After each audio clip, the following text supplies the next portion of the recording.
Dr. David here. I want to talk a little bit about vitality and energy and where that energy actually comes from and what you can do if your energy and your vitality is starting to take a bit of a dive. So I think this happens to the best of us at certain periods in our life. So let's talk about why maybe it does go down and what we can do to bring it up.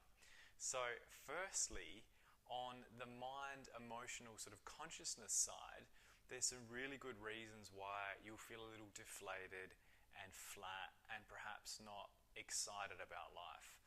The number one reason that the majority of people tend to feel flat and lack of energy, and they don't have that desire and drive to go and really attack life and get the most out of life and give to life as much as they can, that number one reason is that their vision for themselves and for the world is small.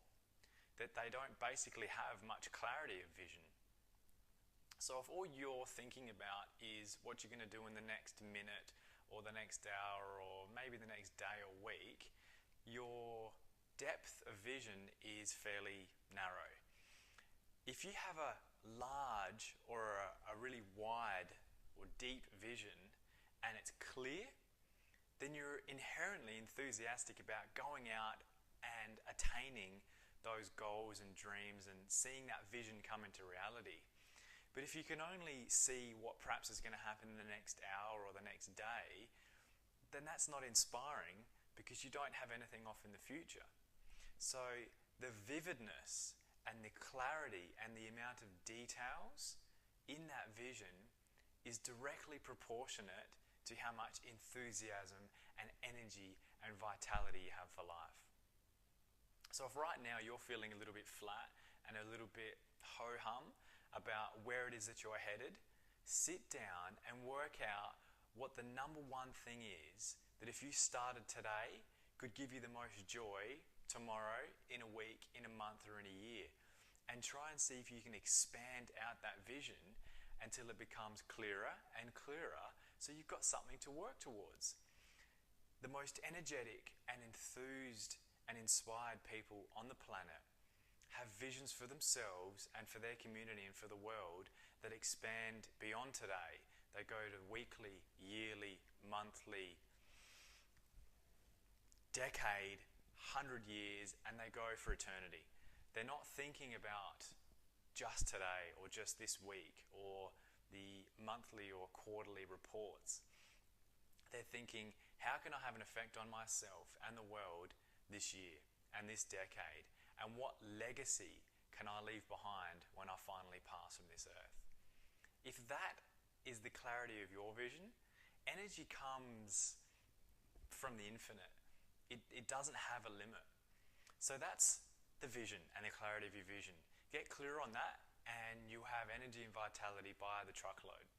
The second thing, of course, is your physical health and wellness. So there's a lot you can do to increase your physical health and wellness. And I recommend everyone does at least some form of exercise every day. It's less important the type of exercise you do and more important that it's done consistently. There's a lot of debate out there, and there will probably continue to be a lot of debate for many years to come on the pros and cons of different types of exercise. The camps over here say it must be the slow and steady stretching, breathing-based exercises, yoga, Pilates, things like that. And then there's the camps over here that say, no, it's got to be the high-intensity, sprinting, interval training, weightlifting type exercises. And both camps have some truth. It's not black and white. So it's less important that you do one or the other or do a mix. Ideally, you're going to get a balance. But that's not as important as doing something every day consistently. And it doesn't matter if it's a certain time throughout the day either. As long as you're doing something, it's better than nothing. So start something and start increasing that physical vitality. And the third point, and there's many more, but these are the three big ones that I've found, is water. You must hydrate yourself. Water is the universal solvent. Everything on planet Earth requires it for life. It is a part of life. If you're dehydrated, you're flat. So start drinking water. A really helpful formula you can use is 0.03 times your body weight in kilos. And that's the minimum that you should be drinking every day. Start with those three things and you'll be vital